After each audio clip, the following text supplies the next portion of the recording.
So after my last video, I decided to do a video about just like driving in the United States, because it seemed like a lot of the reaction videos of people reacting to the World Cup and America and all that, one recurring theme that keeps coming up is how big the United States is, which it is. It's huge.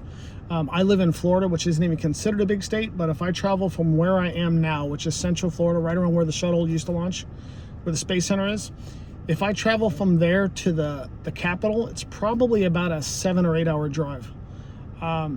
And that's going 75 miles an hour the whole way. So it's a big country, and that's just one state. That's not even the biggest state. So I thought I would put together some tips if you're coming to the United States and you are planning on driving for long distances. Just some things to keep in mind if you're not really used to it. The first is you're going to be driving a long time if you're going to plan a driving trip. For example, Los Angeles to New York is the same as if you were to travel from London to Istanbul. About between 41 and 46 hours of driving, not counting stopping. That's if you were to go from New York City to Los Angeles. We do have rest areas in the United States. I have no idea if they have them in other countries. I don't know if they're called something different, but it's on all the major highways. And a lot of times you pull off onto the road. You don't have to take an exit off the highway. It's built into the highway. It's like a little road that comes off. And they have bathrooms, they have picnic tables, they have vending machines. A lot of times they'll have maps so you can figure out where you are. When you cross into new states, a lot of times they'll have what's called welcoming stations, which they'll have something about what the state does, what their specialty is. A lot of times they'll have pamphlets, stuff to do for tourism. So those those come in handy if you have to use the restroom, but you don't want to actually take an exit and go off. Plus, you might not be near an exit. And a lot of times also they'll have a sign for a rest area, and it'll say rest area, next rest area, like 41 miles or something, to let you know that it's going to be a bit before you see another one. When you're actually driving in the United States, typically the left lane is for passing. So if you're riding in the left lane or even the middle lane and you feel people are coming up pressuring you behind, move to the right. If you're getting past, move to the right. If you're wanting to pass, move to the left. That's basically rule of thumb. Watch your speed. In certain states like Georgia, they have what they call a super speeder tax. So once you go over a certain speed limit, they tack on an extra $200 ticket. So be careful in some states. It may not seem like there's very many cars around. Some states use helicopters. Florida used to use planes. I don't know if they still do. And sometimes they have, radar guns sitting somewhere where you can't see them. So just be careful with your speed. But for the actual trip itself, plan your route. Plan your route beforehand. Think about what big cities you do or do not want to drive through. Like if I was going to go visit my brother in Tennessee, I kind of have to go through Atlanta. So I have to think about that. I have to think about, do I want to go through Atlanta because it's a major city? There are bypasses where you can go around the outside of the city, but they're still really busy. So I can either plan an alternate route, or I can try to plan on going through Atlanta at a time where it's not rush hour. That makes a big difference. Don't be afraid to take scenic routes. It makes the time go by faster. It gives you something to look forward to, and you get to see parts of the United States you normally would not have been able to see because you're planning your trip for a destination as opposed to the journey there. Plan places to stop. Like if you're going from, like, again, the example I'll use, if I'm going from my house to Tennessee, I might say, okay, well, south of Georgia, there's this really neat little store that sells some specialty thing. Let's stop there. Or, just outside of Atlanta is where they filmed the TV show The Walking Dead. So let's stop there. Plan stops like that to break up the long trips. Truck stops. Like if you're going to stop at gas stations, you'll see occasionally truck stops. Sometimes those are a little bit more fun to stop at because they give you different things to look at. They have accessories for trucks in there. A lot of times they have showers. They typically have better food, that kind of stuff. So that's something to think about too, just to break up the monotony. The next thing is plan the hotel. Plan your destination before you leave, and be conservative about it. So if it takes, let's say, 9 hours to get to the hotel, you have to plan gas station stops. You have to plan, like gas, food, that kind of stuff, getting out, stretching your legs.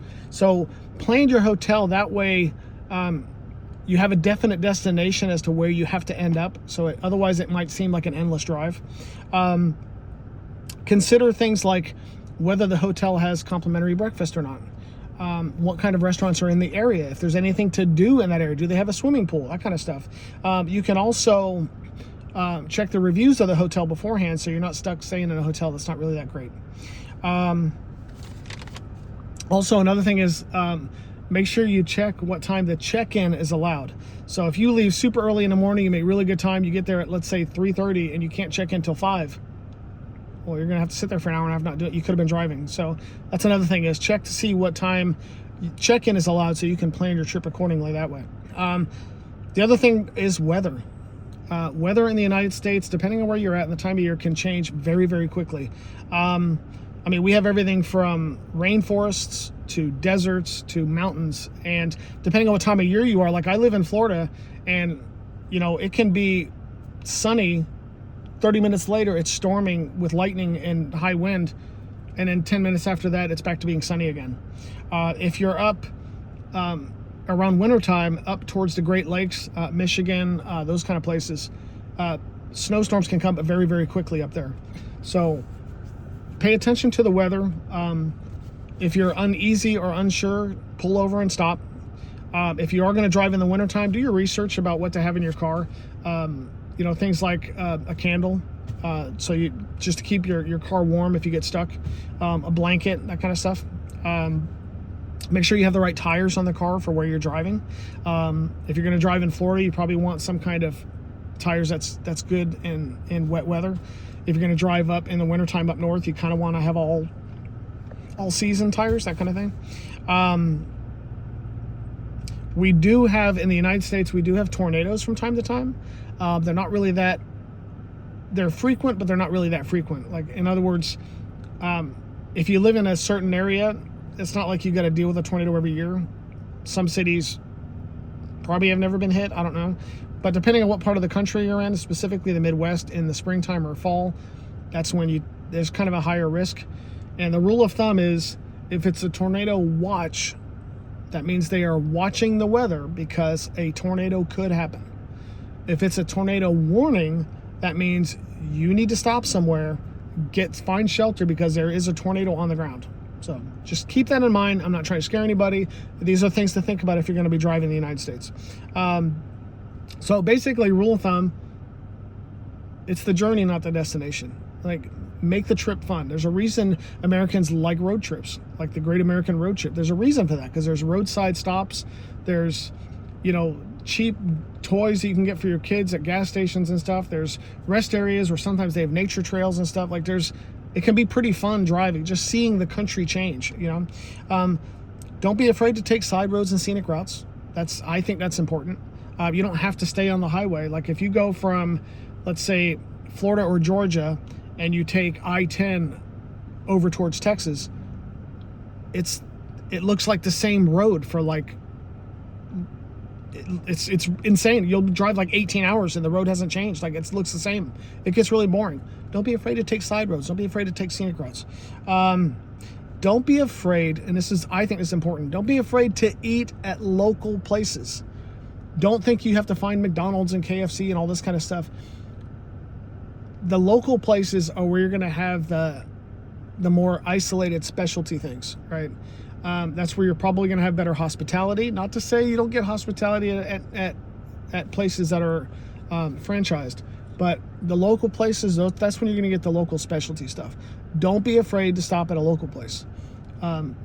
There's something to be said for stopping at a place that you've heard of and that you know you can trust. But there's also something to be said for places that are family owned and operated. So, and lastly, look for roadside attractions. For instance, if you're taking 95 up north from Florida, right on the border of South Carolina, North Carolina, there's south of the border, which is, I mean, they got, I know they have a reptile exhibit there. They have, you know, a bunch of, like souvenir shops, that kind of stuff. So don't be afraid to look for roadside attractions. It kind of gives the kids something to look forward to, and it's just kind of fun too.